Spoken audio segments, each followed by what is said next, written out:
Hello guys, welcome to my YouTube channel. So first 3 parts video అందరికీ నచ్చింది అని అనుకుంటున్నాను. స్టోరీ కనుక మీకు నచ్చినట్లయితే లైక్ చేయడం మర్చిపోకండి.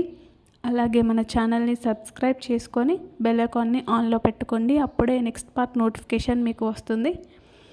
Let's go to the part 4. హర్షగాడి వీరప్రేమ గాథ పార్ట్ 4. మొహమేంటే అలా ఎర్రగా అయ్యింది? అమ్మలా అడిగేసరికి ఏం చెప్పాలో అర్థం కాలేదు తాన్యకి. ఏడ్చావా ఏంటి? సమాధానం రాకపోయేసరికి వెంటనే అడిగేసింది అనుమానం వచ్చి. అలా ఏం లేదమ్మా, రాత్రి సరిగ్గా నిద్ర పట్టలేదు అంతే. ఏంటి, మీ అక్క మీద బెంగ పెట్టుకున్నావా? భుజం మీద చెయ్యి వేసి అడుగుతుంటే చెయ్యి తీసేసి బయటకు వచ్చేసింది. ఏమైంది దీనికి? బెంగే అయ్యుంటుంది అనుకొని తన పనిలో నిమగ్నం అయిపోయింది శారద.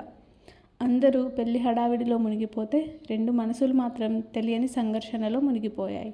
ఒక మనసు బాధతో అయితే మరొకటి కోపంతో. ఫ్రెష్ అయ్యి ఫోన్ పట్టుకున్నా. కాసేపు దాంతో అయినా టైంపాస్ అవ్వద్ది అనుకుంటే ఈ చెత్త ఊర్లో సిగ్నల్స్ కూడా సరిగ్గా వచ్చి పాడు చేయట్లేదు. అంటే వారం రోజులు ఫోన్ లేకుండా ఎలా ఉండాలి? అసలే ఈ చెత్త గది, అందులో ఈ చెత్త ఊరు. ఏంటసలు నాకు బీపీ లేస్తుంది. ఏదైతే అదే అయ్యింది. ఇప్పుడే పోయి అమ్మకి చెప్తా. నేను ఇంకొక క్షణం కూడా ఇక్కడ ఉండను. ఆవేశంగా లేచి పరుగులాంటి నడకతో వంటింట్లో ఉన్న అమ్మని చేరుకున్నా. అమ్మా, నేను మన ఇంటికి వెళ్ళిపోతున్నా. పెళ్ళయ్యేదాకా నువ్వు నాన్న జాగ్రత్త. అదే జాగ్రత్తగా రండి పెళ్ళయ్యాక చెప్పేసి వెనక్కి తిరిగా వెళ్ళిపోవడానికి. ఒరేయ్, ఏంట్రా అంత మాట అనేసావు? పెళ్ళికి ఉంటానని చెప్పావు కదా, మళ్ళీ ఏమైంది ఇప్పుడు? కంగారుగా చూస్తూ మాట్లాడింది అమ్మ. ఏంటి ఉండేది? ఎవడైనా ఉంటాడా ఇక్కడ? నేను గట్టిగా అనేసరికి దెబ్బకి అమ్మ కళ్ళలోకి నీళ్లు చేరాయి.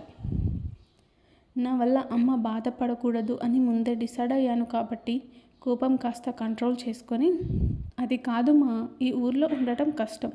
ఇక్కడ మొత్తానికి సిగ్నల్సే రావట్లేదు. నేనేమో స్కైప్లో అయినా కవర్ చేయొచ్చు అనుకున్నాను. తీరా ఇక్కడ చూస్తే అసలు సిగ్నల్స్ లేవు. ఆఫీస్లో మీటింగ్స్ ఉన్నాయమ్మా. ఇక్కడ ఉండటం అంటే కష్టం నాకు అన్నాను తాపిగా నడుం మీద చేతులు వేసుకొని అబద్ధం చెప్పేస్తూ. అమ్మ దీనంగా మొహం పెట్టి నా వంక చూసింది. మీకు కావాల్సింది సిగ్నల్సే కదా బావా, అయితే తాన్యతో వెళ్ళండి, అది మీకు చూపిస్తుంది. సుకన్య నోట్లోంచి వచ్చిన మాటకి నాతో సహా నన్నే చూస్తున్న శని చిన్న డాటర్ కూడా షాక్. అమ్మకి ఇంకా మంచి వంక దొరికేసింది. మంచి నాని కదా, ఈ వారం రోజులు ఎలాగోలా సర్దుకోరా, నా బుజ్జి కదా, నా చిన్న బంగారం కదా, చెప్పినట్టు వింటాడు నా కొడుకు. నేను సరే అని కూడా అనక ముందే మెటికలు విరిచి ఫిక్స్ చేసేసింది సునీతమ్మ. ఇంకా మా అమ్మ ప్రేమకి అడ్డు చెప్పడం అంటే అది నా వల్ల కాని పని. ఇక ఎటు చూసినా నో రూట్స్. బిక్కమొహం వేసుకొని సుకన్య వంక చూశాను. తాన్య, వెళ్ళి బావకి సిగ్నల్స్ వచ్చే ప్లేసెస్ చూపించు. పాపం బావకి అర్జెంట్ మీటింగ్స్ ఉన్నాయి అంట, త్వరగా వెళ్ళు. సుకన్య అంటే ఆ చిన్నదానికి భయం అనుకుంటా. అది చెప్పగానే అలాగే తలూపింది.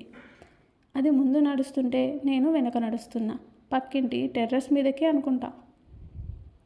ఏదో గుర్తొచ్చినట్లు ఉన్నపలంగా ఆగిపోయి, బావా నీకు నేను నిజంగా గుర్తులేనా? మెట్లు ఎక్కుతూ సగం తల తిప్పి చూస్తూ అడిగింది. హో, దీనికి బాగానే తగిలినట్టుంది. ఎవరికి పడితే వారికి అబద్ధం చెప్పే అలవాటు నాకు లేదు. నిజంగానే గుర్తులేవు. నా మనసులో ఉన్నది బయటికి చెప్పేశా. నా మాటల్లోని అంతరార్థం అర్థమయ్యేసరికి ఎందుకలా అన్నానా అని తల కొట్టుకున్నా. కానీ దానికి అర్థం కాలేదు. మొహం అట తిప్పేసుకుంది. టెర్రస్ పైకి తీసుకెళ్ళింది. ట్యాంక్కి గోడకి మధ్య ఒక చిన్న గ్యాప్. అక్కడి వరకు వస్తే తప్ప అది ఉన్నట్టు ఎవరికీ తెలియదు. ఏంటి ఇక్కడ ఇంత చిన్న గ్యాప్లో నేనెక్కడ పడతాను? సీరియస్గా అరిచాను దాని మొహం చూసి. గ్యాప్ చిన్నదే అయినా సిగ్నల్ బాగా వస్తుంది బావా, కావాలంటే ఒకసారి చెక్ చేసుకో. ఫోన్ తీసి చూసా. అది చెప్పినట్టే ఫుల్ సిగ్నల్. అమ్మయ్య, ఇంకా చాలు. మొత్తానికి ఆ ఇంట్లోంచి బయటపడ్డా. ఇంకా సిగ్నల్ వంక పెట్టుకొని ఈ వారం రోజులు ఇక్కడే ఉంటే కథం. వెళ్ళి గ్యాప్లో సెటిల్ అయ్యా. పూల కుండీలు, కూరగాయల చెట్లు, మొత్తానికి టెర్రస్ అంతా నిండిపోయిన చెట్లతో భలే ఉంది సీనరీ చూడ్డానికి. కానీ ఎండే ఓ రేంజ్లో దంచుతోంది. నాకు ఎండ అస్సలు పడదు. ఏంట్రా, నువ్వు మా శనిమామ ప్లేస్ కబ్జా చేసావా ఏంటి? కోపంగా తలెత్తి నాలో నేనే ఏదో వాగుతూ ఉంటే అక్కడే నిలబడి నన్నే చూస్తోంది ఆ దయ్యం. Thank you for watching. అలాగే నెక్స్ట్ పార్ట్ కోసం మన ఛానల్ని సబ్స్క్రైబ్ చేసుకొని బెల్ ఐకాన్ని ఆన్లో పెట్టుకోండి.